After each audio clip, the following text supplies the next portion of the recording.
70 दिन और 170 बार संबंध बनाना। आज की क्राइम कथा में हम एक ऐसी रिपोर्ट पर चर्चा करेंगे, एक ऐसी कहानी पर चर्चा करेंगे जिस कहानी ने न सिर्फ पुलिस यानी जहां पर इस एफआईआर को लिखवाया गया उसको हैरान किया, बल्कि सोशल मीडिया पर इस कहानी को जिसने भी पढ़ा, जिसने भी सुना, उन सब की रूह कांप गई। इसके अलावा वो सब भी अब इस बात पर चर्चा कर रहे हैं कि आखिर 70 दिन साथ रहने की क्या ऐसी मजबूरी थी। जो एक लड़की की ये कहानी है वो कहां से शुरू होती है और आखिरकार अंत इसका क्यों होता है।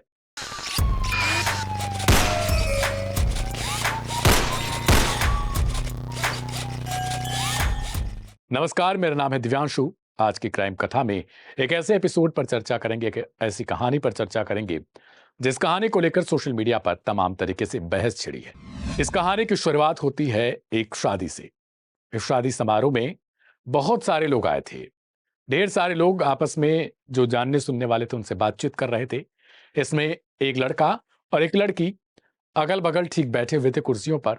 वे एक दूसरे को देखते हैं और कुछ समय बाद उन्हें ऐसा लगता है कि जैसे वे एक दूसरे से बातचीत करना चाहते हैं। अमूमन कभी कभार ऐसा होता है। इसके बाद लड़की उठकर लड़के के पास आती है। वहां पर दोनों एक दूसरे से बातचीत करते हैं।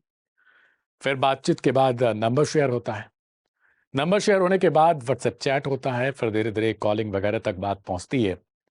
फिर एक दूसरे के डिटेल्स जानते हैं। फिर धीरे धीरे ये बातचीत आगे बढ़ने लगती है।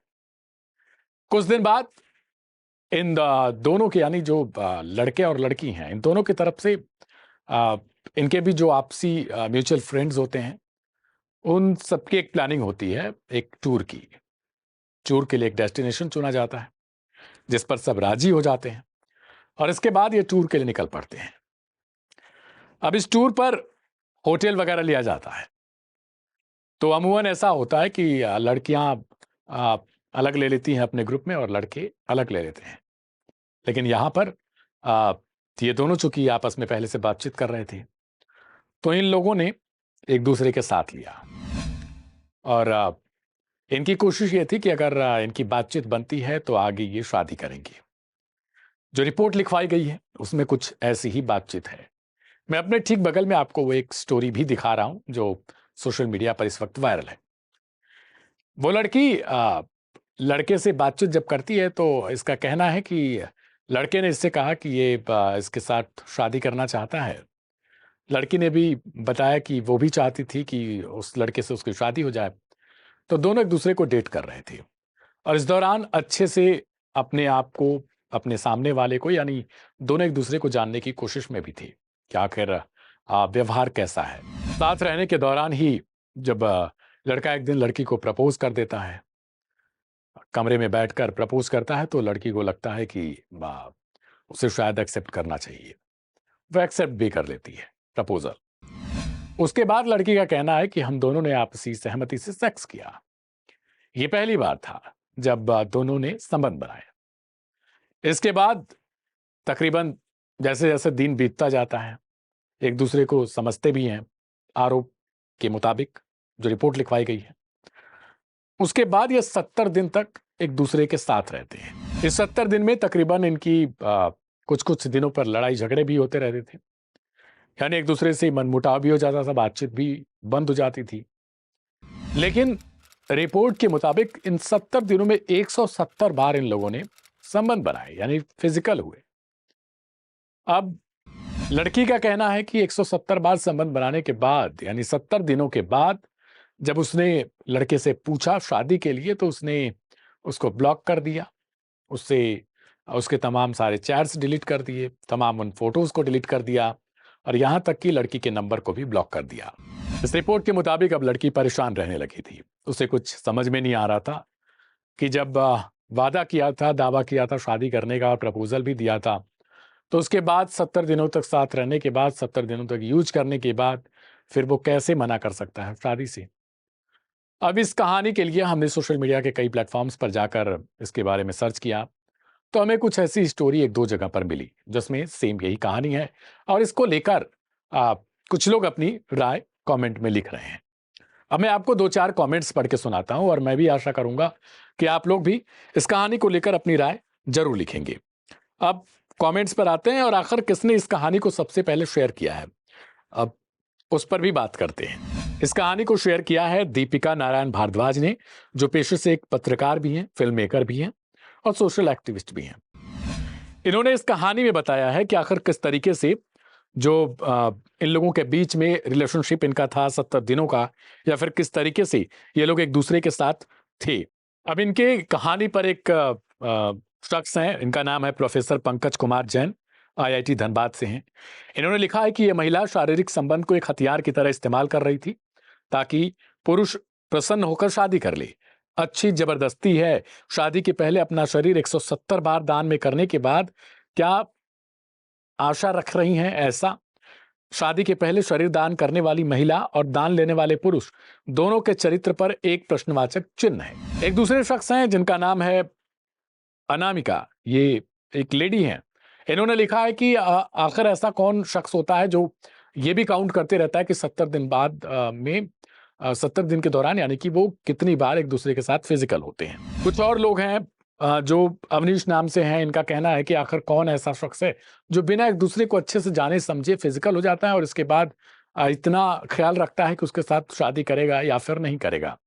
यानी आपको शुरुआत में ही ये तय कर लेना चाहिए कि आपको किसके साथ फिजिकल होना है या फिर कौन आपसे प्यार करता है, या भी जो भी चीजें हैं उसको पहले तय करना चाहिए। ये नहीं कि आप उनके साथ फिजिकल हो गए और उसके बाद आप आरोप लगा रहे हो कि उन्होंने मेरे को शादी के लिए बोला था, इस वजह से मैं फिजिकल हुई।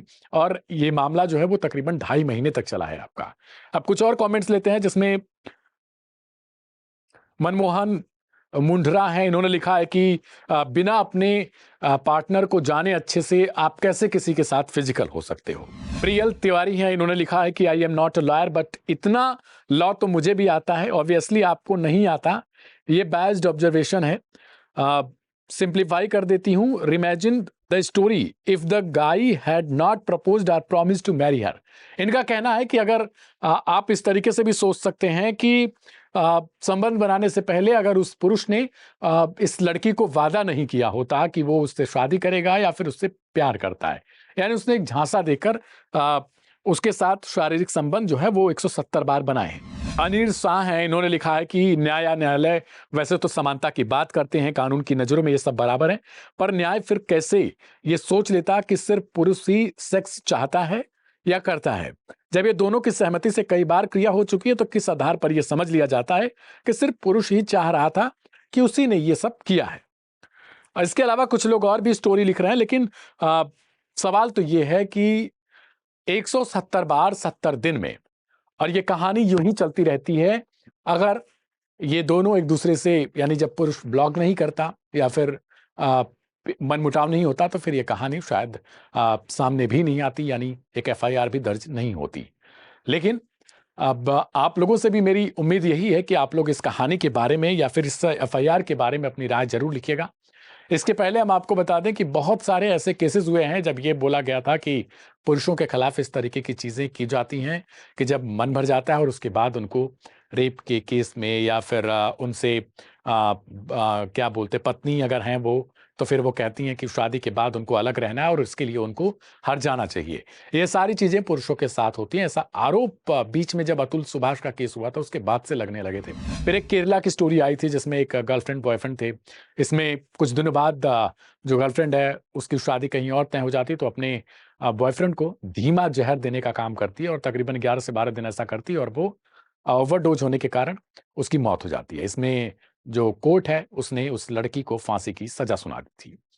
अब रही बात इस केस में, इस कहानी में, तो उस पर मैं यही चाहूंगा कि आप लोग दूसरों को भी ये वीडियो, ये कहानी शेयर करिएगा और उनसे भी इस पर उनकी राय लीजिएगा ताकि ये ज्यादा से ज्यादा लोगों तक पहुंचे। और फिर आज के दौर में जो ये आमतौर पर होता रहा है कि जब लोग एक दूसरे के साथ मेल मिलाप करते हैं, यानी एक दूसरे को जानने की कोशिश करते हैं और इसी दौरान उनकी फिजिकल संबंध भी हो जाते हैं, तो ऐसे केसेस में उन्हें जल्दबाजी नहीं करनी चाहिए, या करनी चाहिए वो भी आप अपने कमेंट बॉक्स में अपनी राय के साथ जरूर लिखिएगा।